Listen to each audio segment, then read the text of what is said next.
You seem like a calm and reasonable person. Are you? Actually, a calm and reasonable person.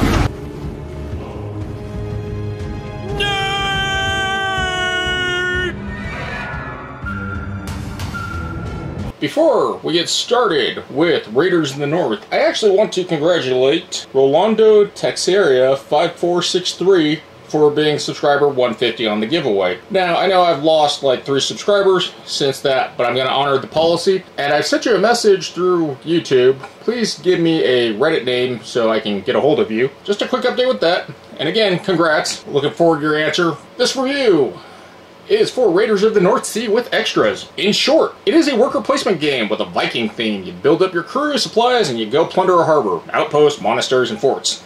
Not all your crew might come back, but that sweet, sweet loot and stories of glorious death will be told in the guild halls.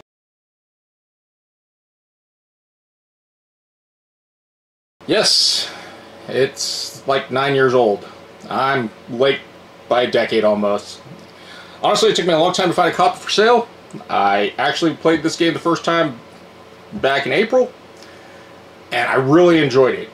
Now, there's a digital version of the game that I've been playing a lot more, just because it's hard to get a group of people sometimes.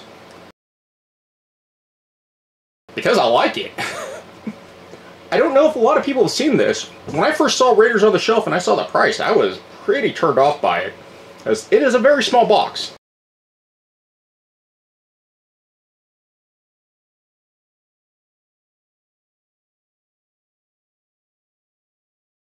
This review is going to be for Raiders of the North Sea, the core box, the 2 expansions, and the one of the 2 collector boxes. There's actually 2 different retail copies of Raiders and 2 different copies of the collector's box. Right here we have one of the collector's boxes that comes from Renegade. The other collector's box is actually made by the designers, and I'll get to those details at the end of the video. Probably. But you can skip to the interesting parts. I've broken them down. This is pretty much the base game of Raiders in the North Sea. We have this wonderful town that we hang out at, and we have all this loot on the table. We have the harbors, the outposts, the monasteries, and the fortress. And we're going to raid, because that's what Vikings are known for, apparently. This is for the base game, not the Viking edition. But you're going to start with 1 worker, 5 cards, and 2 silver. I like to say monies, and gold gets confusing, but there's gold in the player board, so that definition is kind of important. For the first round of the game, when you have your initial hand of 5 cards, when it is your turn, you're going to discard down 2, 3 cards. The card layout is this little red banner here is your strength, and then you have these money tokens. This plus is an effect if it's in play, and this is the Town Hall action that you have to do to get the ability. Once you discard your 2 characters, whoever they may be, doesn't matter in this demo, you're going to take your black people, and you're going to place it on a location, and you're going to do what it says. The iconography of this game is actually really good. It's pretty quick to see everything and know the board state, which I really like. You put it on the barracks has the plus, means play, pay the cost, put the crew member in play. This guy costs 1 gold, or 1 monies. I paid 1 monies. Now it has a continuous effect that I may substitute 1 gold with 1 mead while raiding. Cool. Your second action, as long as you're in the town, you'll pick up another meeple, may or may not be the same color, which is going to be important. Pick up from the gatehouse. Iconography says, draw 2 cards. We draw 2 cards. And that's a round. war is coming. The rating is the part that I most enjoy about this game, and I like the way it kind of bounces up. Here we have costs and a point value associated with the cost. This requires 3 food. You get food from going to the mill, place a worker, get 1. Very slow. But as you get better workers, they produce better. And it's part of how the game is designed. When you put a meeple there, you take all the loot. This is a good example here. We get a cow, a gold, an iron, and a Valkyrie skull. A Valkyrie skull means we get to sacrifice a dude at the end of it. But we collect the points, spend the resources, of course, before we go raiding, and we had to meet the requirements to crew. Then we'll pick up that meeple. It goes to our pool. We've now upgraded the black meeple to a gray meeple. We have this sweet, sweet loot, and we pay the cost. Guy dies, whatever. And that's the end of raiding. Both are your primary actions for your turn.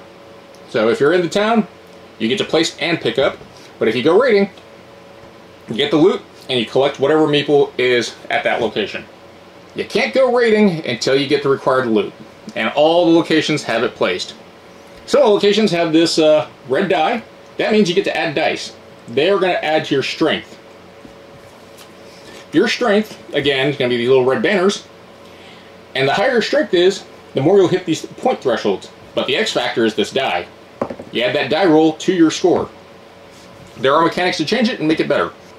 In typical war, you have to build up your resources to go raiding. And there's only X amount of targets.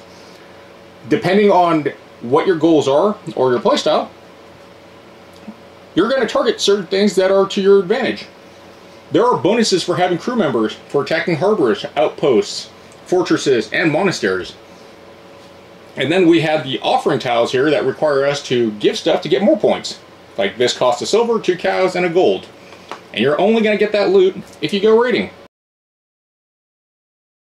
The Valkyrie skull, the I gotta lose a guy, seems really bad, but some of these guys, they're just kind of begging for stories to be told about them. And how the X factoring works with this, you have this other weird point score thing. Every time you have to lose someone to the Valkyries, you go up on this. If you notice, there's numbers up here. That adds to endgame scoring.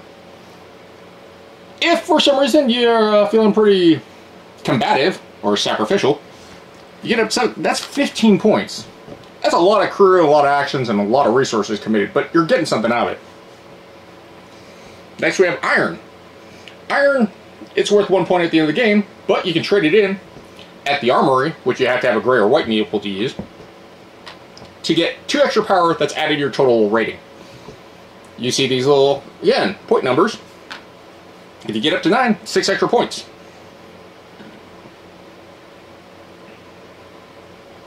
For 5 iron, you're going to get basically an extra point. But it helps you raid. I like this mechanic. I think it's actually a really fun, nice mechanic. I love gold. So why is gold here? You see the bill, if we get a white meeple and we place it, we have the option to get 2 provisions or gold. The fortresses require gold to raid. The monasteries also require gold to raid.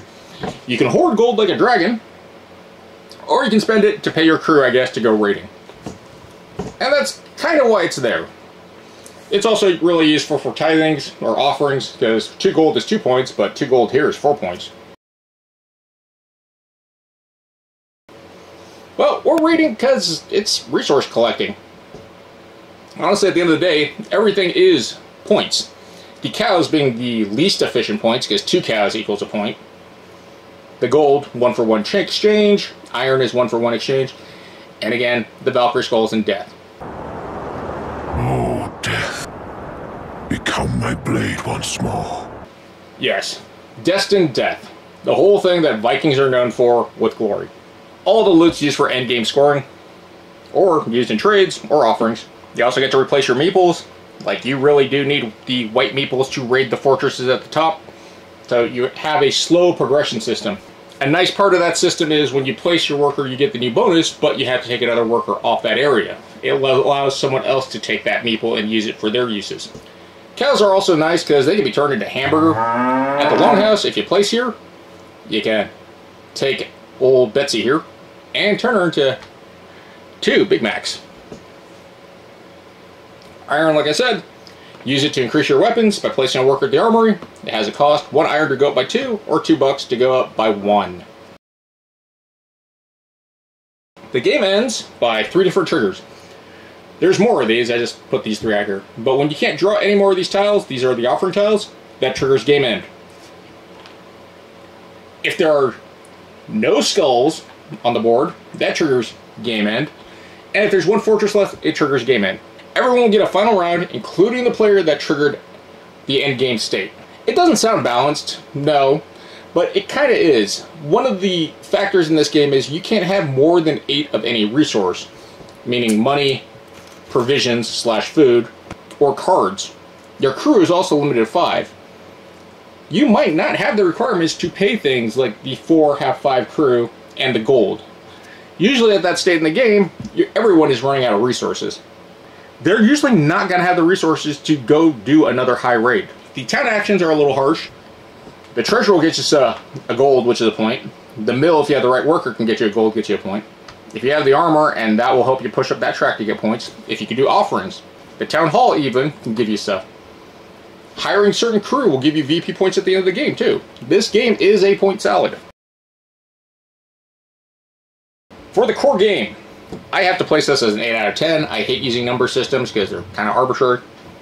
So honestly, I'd say that it's like getting pizza for dinner. If this comes out, I would be like, yeah, I want to play it. I enjoy this game a lot. I like the theme. The worker placement progression is probably one of the things I enjoy most about the game. Swapping out your workers, and slowly you're going to lose all the black meeples. It's going to force you. It's a natural progression built into the mechanics. I actually think that was it's a brilliant decision. I think Raiders does implement it well. The black people give you 3 money, but the gray and silver give you 2. It has a lot of built-in slowdown effects to help people catch up. Everything you do in the game gives you points. Nothing is actually bad. It's just what is the most beneficial for your play. And if you're the type of person that can see that, it's great, because nothing is really wasted. Also, the cost of rating high points and the limb facts of you only being allowed 8 of any resource. Loot is not a resource, by the way. You can have as many of these as you want. Now, the loot, it's randomly placed and generated, which helps make it a little bit fair, but sometimes it's bad, like this location with 3 skulls. And if all the harbor locations are taken except that, you're just not going to want it. And honestly, it's not worth it unless it's part of your plans for that. I do like the loot system. You get a bag, and it's printed on the board. It also tells you what meeples you place there as your rewards for swapping it out. And a lot of the games I've played, it's really hard to break 50 points. If you're playing with good people that are really aggressive, getting past 50 points is pretty hard. It's really surprising. The game can be very short or very long. It just depends on the playstyle and the playgroup. And that's always a factor in every game. This is a game about adapting and overcoming. I find it extremely fun. Your mileage may vary. It just depends on your playstyle. The components, the core box, the non-Viking edition, comes with these metal coins. Really cool. They don't stack well though. All the components are wood. The only tokens that are cardboard are the provisions and the offerings. But it even gives you wood score markers. You did get a little player reference card. That's pretty helpful. The cards themselves, they feel really nice. They're standard Euro size playing cards. These sleeves, they came with the Renegade Collector's Edition. The Developer Collector's Edition comes with wood provision tokens, but I kind of like these better. They look better. They just fit better. But all in all, the components, I love it. I love the art, I love the color, I love the theme. It's a great game. There are 2 expansions for this game. There might be more in the future, but I doubt it, seeing how old the game is. First up is the Hall of Heroes. Hall of Heroes is kind of a... I don't know why they did this with the expansion, but they finally gave you player boards, which is cool. There's a new location called Mead Hall, and this kind of helps with the RNG of getting your crew. We have a new action here while placing the Mead Hall. You get 3 crew members out, and there's bonuses you get, like these little oven mitts. This is technically mead, but it looks like an oven mitt to me. We have these rewards for collecting quests, which are these tokens. I do like this expansion, and I think it's actually how all expansions should be. It also allows a 5th player. I can't remember if it came with 6 player boards, because the other expansion adds a 6th player. But the RNG card draw is always hard because the crew are different. This allows a really neat option for filtering. It also has an incentive system. You might not want this guy, but it's going to give you a silver and 2 beer, or mead. So you take him, he goes to your hand, can't play him yet. everyone slides down, and it refills. I like this. Do you really want that guy, or do you want the better rewards and the guy? It's a good balancing system. The questing system is a set collecting system. I also like this system. When a location is raided, it's usually dead and you can't do anything about it. But now you will add a quest. Quests can be completed at the new location, the Mead Hall. You're going to discard cards from your hand, equaling the value of the strength. So this is 5, you got to discard up to 5 or more. Strength, which is, again, the value on your characters, you'll get this quest. You get the rewards listed, this will give you 2 provisions, and you place it at the top of your board. This is part of endgame scoring. A neat part of the questing system is that you want to collect sets, because once you collect sets, you can immediately collect one of these precious rings of power. First person to get it gets first pick, and you can have as many as you want as long as you meet the requirements, but you can't go past 10. Diminishing returns. You can always get them just to deny your opponent's points. I don't know if it's worth it. But as soon as you get the right set, you collect the Ring of Power, and you get your loot. It also helps speed up progression. Nice system. But we have military might here. I think exploration or escorting and stealing. It's a really neat system. It's more points on it. It doesn't complicate the game. It actually enhances the game, which is the main reason I really like this. The mead, this is used to boost your power by 1 when you go raiding. I like this. It helps you get over those certain numbers. If you can't meet that, you just assign it to your crew before you roll the dice, and then you apply the modifiers. Really helpful. And honestly, it doesn't matter what these are, it's just whatever loot and the set collecting, you get the bonus. If you don't want the bonus, and you just want good loot, then do whatever you want. All of this adds to endgame scoring, doesn't overcomplicate the game, doesn't really change a lot, but it offers new variety and new ways to actually score points. I like this expansion. I definitely think it's a really good expansion. Can't really rate it, I can just say that it's a huge improvement. We have the Fields of Fame expansion. Adds some new stuff, but value-wise, I don't think it's great. It does add new raiding locations, which are really nice, especially since the game's going to get bigger if you're playing with the 6-player expansion. I don't know how well this does in a group that big. I've only played this max 4 people, or 5 people. And there's not a lot of choices in it. The biggest thing that it adds are these Jarls. So there's a new loot, these little blue shields. When you go raid an outpost, or whatever location, you're going to draw the top card of the Jarl deck. And you have a Jarl to deal with. You're also going to get this little neat tracker board. The Jarls beat your crew up. They hurt you. And they do this by giving you wounds. What's the trade-off? Well, there's a new bonus scoring mechanic here called Fame. If you kill a Jarl, you'll get 2 Fame, which gives you points. You also get whatever weird bonus they have if you kill them. Like, right here, gain 1 livestock. They trade off for killing Jarls. They're going to deal that much damage to your crew in their strength, plus 1. Wounds are negative to your strength. They will reduce your strength. Your crew members cannot be killed unless they're in the Valkyrie, like they get sacrificed to the Valkyries, or you decide to hire and fill up your crew slot and kick them out. But it reduces their strength to 0. Kinda sucks. But the payoff is, again, you're getting something. If you don't want to kill them, you can technically capture them. You'll subtract 1 from their strength, you still have to assign the wounds, and then you can pay for them. They never go to your hand, they just immediately fill up a crew slot. Which is good, because if you're maxed out on slots, you can fire someone. I like that. The Jarls are really powerful. They're usually really strong, but they don't give you any bonuses except for their strength value. I mean, they do have some bonuses, but it's not a point thing usually. If you can't kill them and you can't subdue them, you're going to flee like a coward. Which means you're going to lose some fame or points. 1 fame or 1 point. And certain locations, sometimes if there's a bunch of them, you're going to fight Jarls in order. So you draw one, fight, recalculate all your strength, and repeat. Like this location, you're going to fight this person first, fight that, and fight that. And then you're going to take your tokens and put them here to keep track of whatever you're doing. I don't think it adds a lot. One of the new mechanics for adding Fame 2 is this overkill bonus. I don't like the placement of this location too, as a reminder. It's kind of odd to me.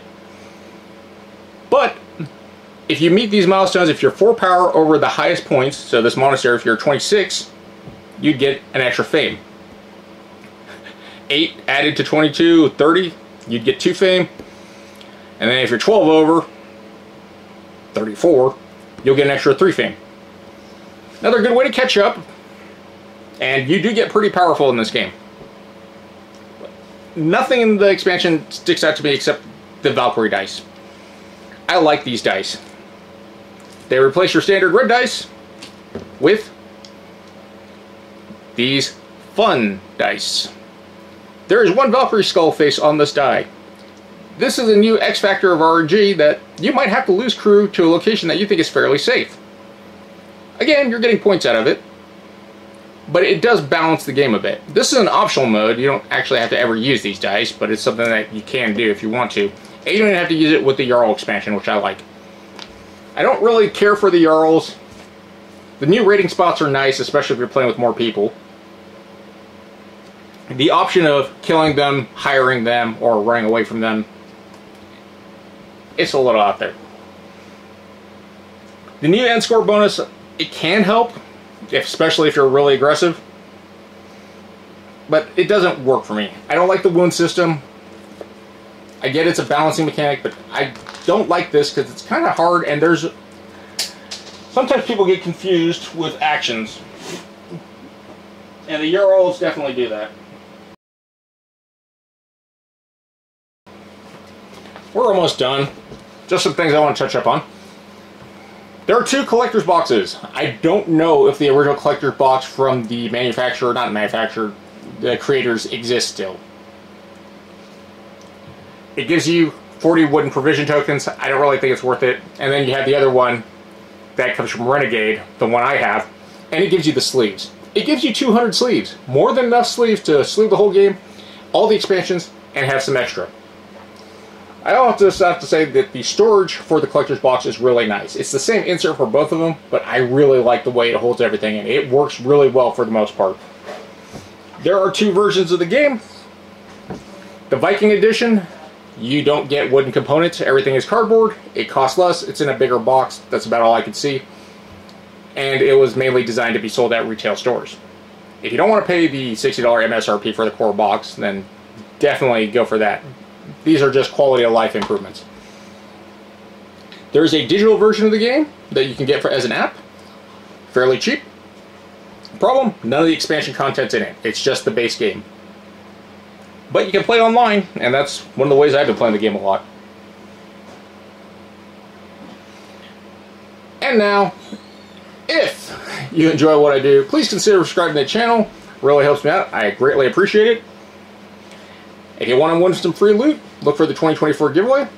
Other than that, take care, guys, and GG's.